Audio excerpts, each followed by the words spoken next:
Hello friends, welcome back to this channel. दोस्तों, इस video में हम बात करेंगे रिलायंस पावर लिमिटेड के लिए।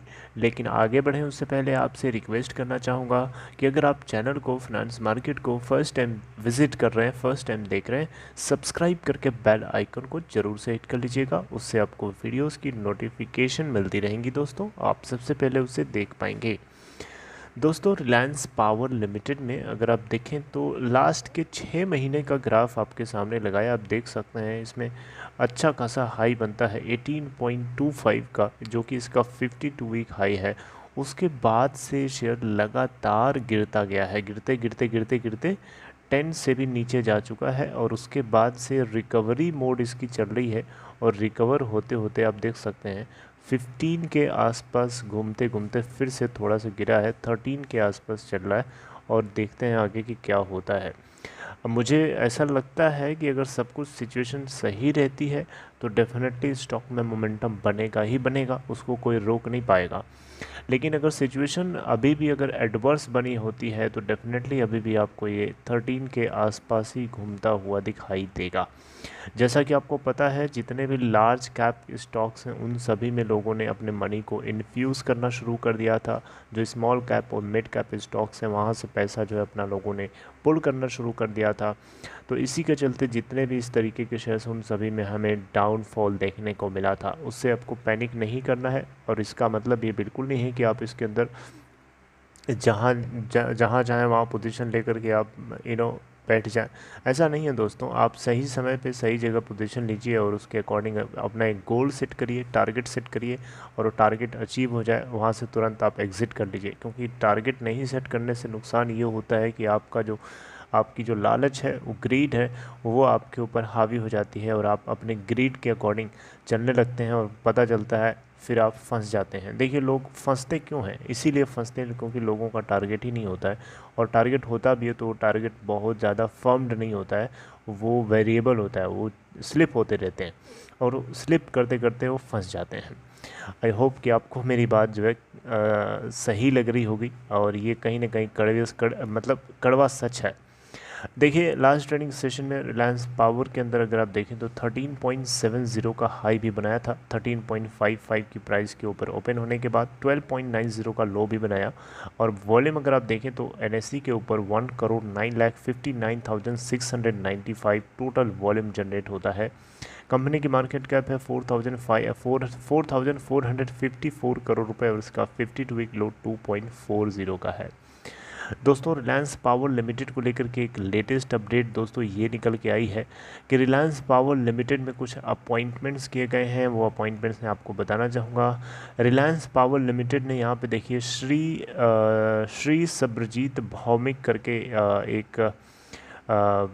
एक एम्प्लॉई हैं इनको अपॉइंट किया गया है इस कंपनी के अंदर चीफ फाइनेंशियल ऑफिसर के रूप में, CFO के रूप में अपॉइंट किया गया है। श्री संदीप खोसला जो कि इस कंपनी के CFO थे, इनको जो है एलिवेट करके, यानी इनको ऊपर उठा दिया गया है और रिलायंस इंफ्रास्ट्रक्चर लिमिटेड के चीफ फाइनेंशियल ऑफिसर के रूप में अपॉइंट कर लिया गया है। राइट। तो दोस्तों, आपको बताना चाहूँगा, श्री सबरजीत भौमिक के पास जो है क्वालिफाइड चार्टर्ड अकाउंटेंट की डिग्री है। ये कॉस्ट अकाउंटेंट और कंपनी सेक्रेटरी भी रह चुके हैं। इनके पास अच्छा खासा एक्सपीरियंस है, 25 साल से भी ज़्यादा का इनके पास एक्सटेंसिव एक्सपीरियंस है। और ये काफ़ी ज़्यादा दिनों से, काफ़ी ज़्यादा 11 सालों से लगभग ये रिलायंस ग्रुप के साथ जुड़े हुए काम कर रहे हैं। राइट। तो अच्छा खासा इनके पास एक्सपीरियंस है। और इससे पहले रिलायंस पावर लिमिटेड में थे, जहाँ पे ये एसोसिएटेड ग्रुप के साथ काम करते थे, फाइनेंशियल डिपार्टमेंट में प्रेसिडेंट के रूप में। IDBI बैंक के साथ भी ये काम कर चुके हैं। ठीक है। इसके अलावा north eastern development finance corporation limited और असम कार्बन प्रोडक्ट्स लिमिटेड के साथ भी ये काम कर चुके हैं। तो दोस्तों, ये काफ़ी एक्सपीरियंस लोगों को यहाँ पर अपॉइंट किया गया है, जो कि एक अच्छी बात है। दोस्तों, आपको बताना चाहूँगा, रिलायंस पावर लिमिटेड भी अनिल अंबानी की रडार के ऊपर रडार लिस्ट में है। और ये दूसरी पोजीशन पे है। रिलायंस इंफ्रास्ट्रक्चर लिमिटेड पहली पोजीशन पे है, जो डेट फ्री होने वाली है। आर पावर का भी डेट बहुत ज़्यादा नहीं है, बहुत कम डेट है।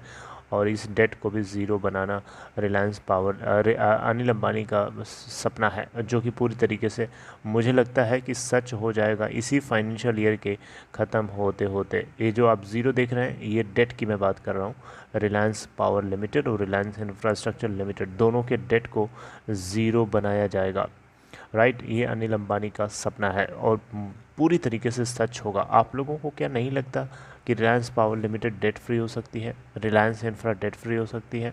आप कमेंट बॉक्स में अपने पॉइंट ऑफ व्यू को आप चाहें तो कमेंट कर सकते हैं, राइट। रिलायंस पावर लिमिटेड के पास पावर सेक्टर में बहुत धमाकेदार पोर्टफोलियो दोस्तों, 6000 मेगावाट का, 6 गीगावाट का पोर्टफोलियो रखता है अपने आप में। एक बहुत ही बड़ा नंबर होता है और बहुत लोगों की घरों को ये रोशनी देता है, बहुत सारे घरों में ये पावर सप्लाई करता है, राइट। तो रिलायंस पावर लिमिटेड, जैसा कि आपको पता है, बांग्लादेश के अंदर भी ये इनका एक प्रोजेक्ट है जिसके ऊपर ये काम कर रहे हैं कई सालों से।